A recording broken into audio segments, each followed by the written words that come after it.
መጽሐፈ ምሳሌ ምዕራፍ 31ን ያላነበበች ሴት በተፈጥሮ ካልሆነ በስተቀር ምኑን አውቃ ሴት ትሆናለች? አንድ ሴት በህይወት ዘመኗ ሴት ልጅ ከሆነች ማንበብ ካለባት ጥቅሶች አንዱ መጽሐፈ ምሳሌ ምዕራፍ 31 ነው። አለበለዚያ የሴት ካራክተር የትኛው ነው? ሴት ምን ማድረግ አለባት፣ ሴት ምን ማድረግ የለባትም በምን ታውቃለች?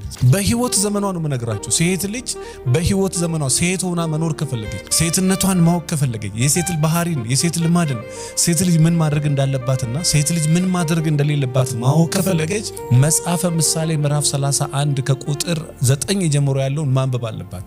ያን ጊዜ ምን መደረግ አለበት፣ ምን መደረግ የለበትም፣ አስተዋይ ሴት፣ ልባም ሴት፣ ከእንቁ ትበልጣለች የተባለችዋ ሴት ምን አይነት ባህሪ ያላት ናት፣ እግዚአብሔርን የምትፈራ ሴት የተመሰገነች ናት ተብሎ የተነገረላት ሴት ምን አይነት ሴት ነው? መጽሐፈ ምሳሌ። የእውነት ይሄን ቪዲዮ ለሴት እህቶቻችሁ ላኩላችሁ፣ ለእህቶቻችሁ ሁሉ።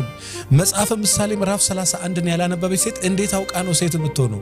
በተፈጥሮ ብቻ ሴት ሁሉም ሴት ነው። አስተዋይ ሴት፣ ልባም ሴት መሆን ከፈለገች መጽሐፈ ምሳሌ ምዕራፍ 31ን ማንበብ አለባት። ስለዚህ ሰዎች ከሆናችሁ የእውነት ይሄን ጥቅስ ገብታችሁ አንብቡት። ከዛ በኋላ ከናንተ ጋር አዋህዱት። አስተዋይ ሴት፣ ጥበበኛ ሴት፣ የምትገርም ሴት መሆን ከፈለግሽ